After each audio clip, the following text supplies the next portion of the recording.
unbox du mois de janvier. Et en plus, j'ai entendu qu'il y avait un petit peu de vaisselle parce que ça fait du bruit. Je suis abonnée à la Unbox depuis juin en fait.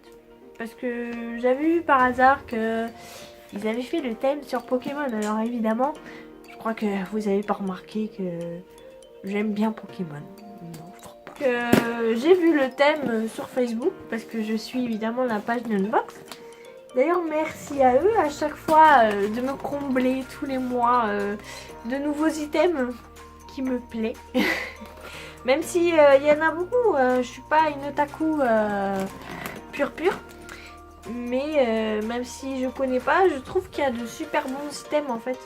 Avec le Japon, là on apprend plein de choses, c'est génial quoi. Donc on va voir si cette box va me plaire parce que comme j'ai vu que je connaissais pas énormément les personnages, enfin du moins les mangas qui étaient présents et je me rappelle plus trop de ce qu'il y avait mis à part un gros item de Miku après. Enfin bref, on va regarder ça tout de suite. Oula, il y a quelque chose déjà que je reconnais. Voilà. Et donc là on est sur du janvier 2019. Donc moi j'aime bien regarder le petit flyer avant. Bon ça spoil tout mais mais au moins voilà, au moins je sais ce que c'est. Donc je sais pas trop si ouais je pioche et puis je regarde en même temps ce que c'est quand même parce que ça gâche un peu la surprise. Donc il s'agit d'un sachet, à mon avis c'est quelque chose qui doit se manger. Je vais regarder. Ah c'est du thé japonais. Orisha, je sais pas. J'adore leur paquet là-bas, c'est super bien travaillé. J'ai hâte de goûter ça. J'ai pas de théière chez moi donc faudra un jour s'investir dans une théière. Du Pokémon. Qu'est-ce que c'est que ça? Je pense que ça doit être un petit peu... vous savez, il y a un truc sur les pixels là qu'ils ont fait là, la sortie de Pokémon Let's Go là. Et moi je suis pas très fan de ça en fait. J'aime pas du tout. Les trucs pixels, je trouve pas ça très beau, ça dénature les Pokémon et j'aime pas trop tout ce qui est genre pixels ou que ça dénature en fait la chose. Je vais quand même l'ouvrir pour savoir ce que c'est quand même parce que c'est pas parce que ça me plaît pas que je ne vais pas l'ouvrir. Ah mais c'est... Oh c'est marrant. C'est pas une figure, enfin je crois que c'était une figurine, enfin après j'avais vu vite fait mais... Ah c'est des mini serviettes en fait. C'est rigolo. Ah, Ronflex. Il est trop mignon. En fait, j'aime pas trop ça. Mais je trouve ça trop mignon en fait. Enfin, dans le produit. Si c'était une figurine, ça m'aurait moins plu. Mais vous voyez en fait là, il s'agit d'une petite serviette je pense pour les mains. Je vais vous regarder ça tout de suite. Alors, ils disent que c'est une serviette de poche Pokémon Quest. Ouais, voilà, c'est ça le truc, le pixel en fait. Ça s'appelle Pokémon Quest. Bien pratique, voici une collection de serviettes issues du jeu smartphone Pokémon Quest. Chaque serviette représente un visage d'un Pokémon avec le style graphique cubique bien particulier du jeu. Avoir les mains bien propres avant de déguster un bon thé, c'est important. Non mais c'est vrai, c'est pas bête. Ça justement ça fait le lien avec ce qu'on a eu en premier. Oh là c'est lourd. Qu'est-ce que c'est que ça? J'imagine que si on a du thé, peut-être qu'on aura la théière. Ce serait pas mal. Mais je trouve ça bien petit quand même. Petite boîte comme ça. Un petit dessin, qu'est-ce que c'est? Enfin, c'est de la porcelaine. J'adore quand ils font des petits trucs comme ça. En plus, super utile. Il s'agit d'un espèce de verre. C'est pas un mug, mais un verre en porcelaine. Ah, je suis désolée, le manga, je le connais pas. Voilà, c'est pour ça que des fois j'hésite à apprendre parce que les mangas je les connais pas et j'ai l'air un peu con. Mais ça permet de découvrir en même temps, donc oui, pourquoi pas. Donc très sympathique, au moins c'est comme si j'en avais pas assez chez moi des mugs, donc on rajoute une petite tasse en plus. J'aime beaucoup la gravure qui est dessus. C'est travaillé quoi. Yunomi, excusez-moi, j'ai vraiment un accent pourri du Japon. Un Yunomi est une tasse en porcelaine utilisée au quotidien au Japon pour déguster un bon thé. Ce mois-ci, ce n'est pas n'importe quel Yunomi qui se trouve dans votre box, mais une version black cover fabriquée près de Kyoto. Les motifs sont gravés et représentent le personnage principal Asta, ainsi que le blason de sa compagnie Tour Noir. au dos. Édition limitée et exclusive Neon Box. Donc ça c'est cool. On a une exclusivité quand même. Donc un produit que pas tout le monde aura. Ça c'est bien. Au-dessus du paquet, enfin au-dessus du carton, on a tous remarqué ceci. Bon ça je connais. Une fois de plus malheureusement je suis pas trop fan de tout ce qui est...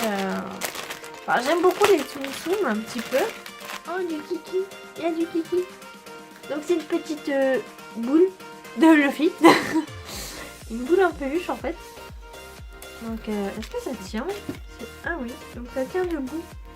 Vous pouvez pas voir ceux du plat mais ça tient debout. Les fans de One Piece et les amateurs de culture japonaise seront ravis de retrouver cette magnifique petite peluche de Luffy en forme de Daruma dans les box du mois. En début d'année, on retrouve souvent les Daruma dans les temples et sanctuaires du Japon. Ah bon? Ah ok. Ces derniers font office de porte-bonheur et permettent de faire des vœux pour l'année à venir. Ah c'est marrant, là franchement on m'apprend un truc. Donc je te regarderai pas de la même façon maintenant. Et finalement je l'apprécie un peu plus. C'est marrant en fait le lien en fait qu'on peut mettre dans quelque chose. Et je trouve ça bien. Il y a une culture derrière en fait. C'est très sympathique, on en apprend vraiment tous les jours et c'est ça que j'aime bien avec les box. Ah voilà, j'ai trouvé, c'est ça qui faisait du bruit. Alors qu'est-ce que c'est? Franchement à vue d'œil je ne sais pas du tout ce que c'est. Ah ça s'ouvre.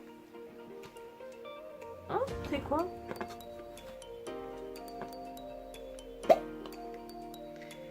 Ok, c'est pour ranger... Ah mais ça doit être pour ranger le thé, je suis bête. Bah ça paraît logique. Boîte à thé en washi. Avec cette jolie boîte recouverte de papier washi japonais, vous allez pouvoir conserver votre thé dans les meilleures conditions. Vous pouvez aussi bien y placer des sachets de thé, comme ceux de votre box, que du thé en vrac. Les dessins sur le washi représentent le mont Fuji, symbole indissociable du nouvel an. Ouais, j'ai bugué là. La vidéo n'est pas finie parce qu'il y a un gros objet qui orne la box en fait. Et donc j'attendais parce que comme on dit le meilleur pour la fin. Là il s'agit de Miku si je me trompe pas. Alors une collection en tout cas, je pense. Qui a l'air très sympathique. Je pense que à se la regarder en vrai, ce serait pas mal. Je suis un peu dégoûtée. En fait, quand j'ai voulu monter la figurine, déjà qu'il n'était pas si facile que ça à monter, j'ai cassé ses cheveux sans faire exprès. Enfin, une de ses couettes. Donc du coup, je vous la montre avec une seule couette. Moi, enfin, c'est pas très moche. Enfin, ça peut le faire aussi, mais bon, c'est dommage. Enfin, de toute façon, c'est pas très grave parce que c'est réparable. Figurine Hanatsune Miku version hiver. Ce mois-ci, la jolie chanteuse virtuelle Miku s'est glissée dans votre Neonbox pour le mois de janvier. Pour ne pas faire les choses à moitié, avec cette magnifique figurine tout droit disponible au Japon qu'elle a choisi de faire son apparition. Cette statuette représente Hanatsune Miku en vêtements d'hiver dans sa dernière version. Voilà, quand elle a ses deux couettes. Voilà, ne faites pas comme moi. Ça y est, on a fini. Tout le contenu a été découvert. Je dois dire que c'est plutôt une forte surprise. En fait, disons que il y a beaucoup de mangas que je connaissais pas. Enfin, beaucoup de mangas. Enfin non, il y en avait qu'un seul en fait que je connaissais pas. Donc puis ils l'ont transformé en produit plutôt qui permet d'être utile et qui ne sera pas abandonné dans un carton. Donc je suis plutôt contente de ça. Et je suis aussi contente de ce thème là. Du coup je vous dis à bientôt peut-être. Peut-être pour celle du mois de février ou je sais pas si j'en déciderai d'en faire une autre. Sur la Neonbox en tout cas. Vous pouvez également me suivre sur mes réseaux sociaux. Notamment sur Instagram où je publie énormément de photos de ma collection et aussi de la Neonbox à chaque fois que je la reçois. Je mets toujours des petits commentaires dessus de ce que j'en pense. Et aussi peut-être me suivre aussi également sur ma page dessin de Facebook si évidemment ça vous intéresse. Et également me dire ce que vous en pensez en commentaire. À la prochaine!